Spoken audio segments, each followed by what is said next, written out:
Bonjour Laurent Geoffrin. Bonjour. Vous avez officiellement lancé hier votre association baptisée donc Engageons-nous. Absolument. Votre ambition est d'en faire une véritable force politique, peut-être pas un parti, ça on verra, dès le début de l'année prochaine, pour faire émerger, dites-vous, une gauche d'action, une gauche de gouvernement, une gauche écologique. Pourquoi pensez-vous, Laurent Geoffrin, être celui qui peut rassembler et redonner de la vigueur à la gauche? Parce qu'on va faire un travail sur le fond. On va commencer par le commencement, c'est-à-dire par les idées. Donc on doit produire un certain nombre d'analyses, un certain nombre de propositions, de mesures sur les questions qui sont difficiles pour la gauche. Les questions qui fâchent la gauche. Et par exemple, il y a un nouvel antiracisme en France. On l'a vu au moment de l'affaire Traoré. Ce sont des gens qui protestent à juste titre contre les violences policières, mais surtout des gens qui demandent leur place au soleil.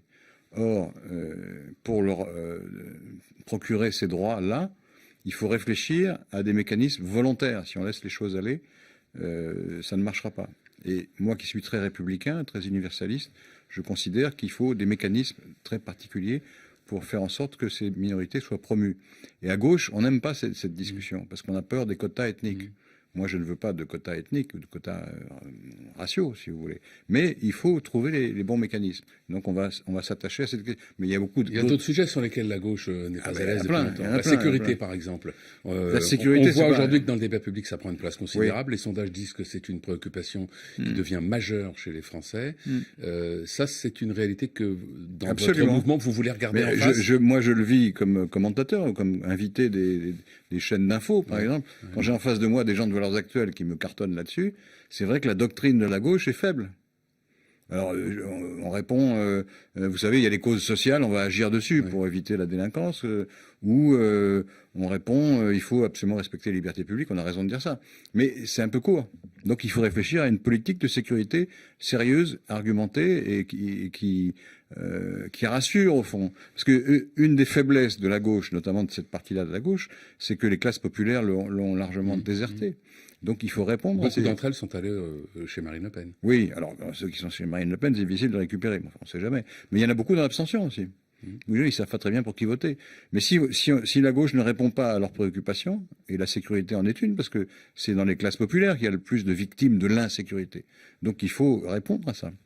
Et les sujets comme l'immigration aussi, la laïcité seront aussi... Il n'y a pas que ça, on va pas faire que ça. Non, mais enfin, vous avez dit, il faut qu'on parle, il faut qu'on... faut parler des questions qui fâchent. Voilà, et sur lesquelles la gauche est généralement mal à l'aise. C'est vous qui l'avez dit, au fond. Oui, pas tout le monde. Il y en a, parce que on parlait de l'insécurité, où on a des ministres de l'Intérieur de gauche qui étaient très compétents, Cazeneuve, Chevènement, ou dans le temps, Jox. C'était pas des mous, ils avaient une politique.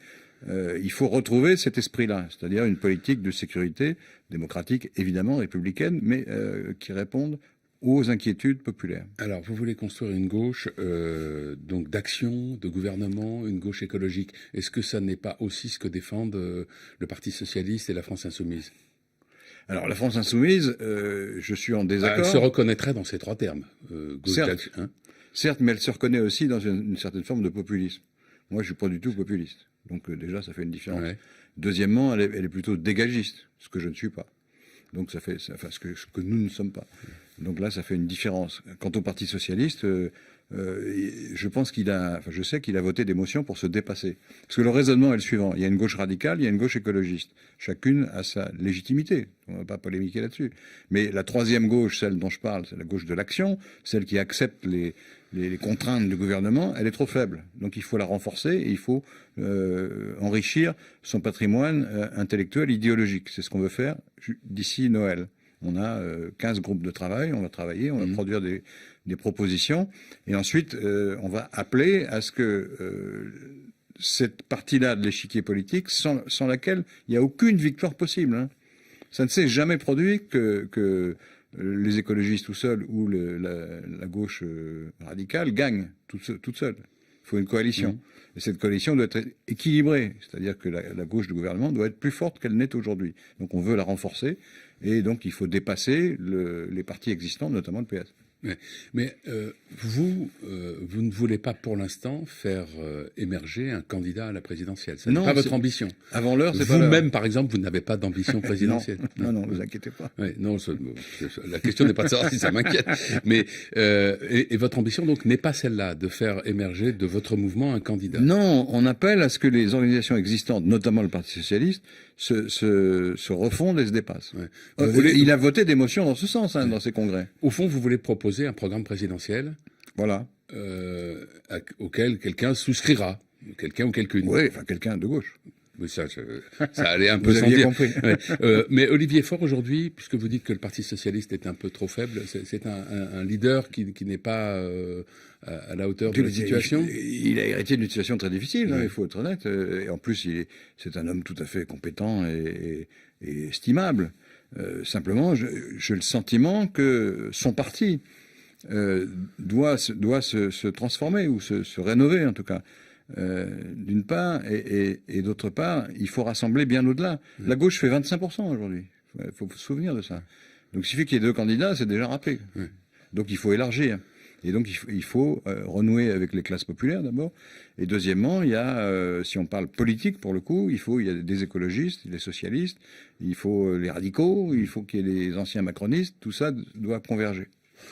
On dit beaucoup, on écrit beaucoup que votre initiative est destinée à préparer la candidature de François Hollande en 2022. Vous avez démenti à plusieurs reprises. Mais j'arrête pas de démentir. Mais attendez, vous avez des liens personnels avec François Hollande. Oui, bon, depuis 40 ans. C'est peut-être pour ça qu'on vous soupçonne. Je pense que oui. Bon, mais alors... c'est un soupçon. C'est quand même pas un crime d'être ami avec François Hollande. Non, mais dans ce cas-là, il faudrait le dire. Non, si c'était destiné à préparer sa candidature. Mais non, mais attendez. Mais vous en avez parlé avec lui de comment il voit votre initiative. J'en ai parlé avec plusieurs leaders. Oui, mais en l'occurrence François Hollande, qu'est-ce qu'il en dit? Enfin, j'en ai parlé aussi avec Cazeneuve, j'en ai parlé avec Anne Hidalgo, j'en ai parlé avec Ségolène Royal, j'en ai parlé avec Lionel Jospin même, et j'en ai même parlé avec, enfin j'ai essayé avec Olivier Faure, enfin bon, l'accueil était plus froid. Comment François Hollande voit-il votre initiative? Bien, il trouve ça très bien, lui. Oui. Du moment que ça bouge à gauche, il est content. Mais et il pourrait se saisir de cette plateforme, de ce programme. Il ne peut pas se saisir, personne ne peut se saisir de cette affaire parce que c'est une association dans laquelle il y a des membres, donc il y a 4500 signataires, il y a des centaines de gens qui déjà veulent militer. Ce sont ces gens-là qui vont décider, c'est pas moi. Le jour venu. En plus, c'est pas l'heure. C'est-à-dire que la question de l'incarnation, la question de la candidature n'est pas du tout à l'ordre du jour, c'est dans un an. Et d'ici là, il faut travailler pour renouveler le patrimoine intellectuel, idéologique de cette gauche-là. Merci Laurent Geoffrin, bonne journée. Merci à vous.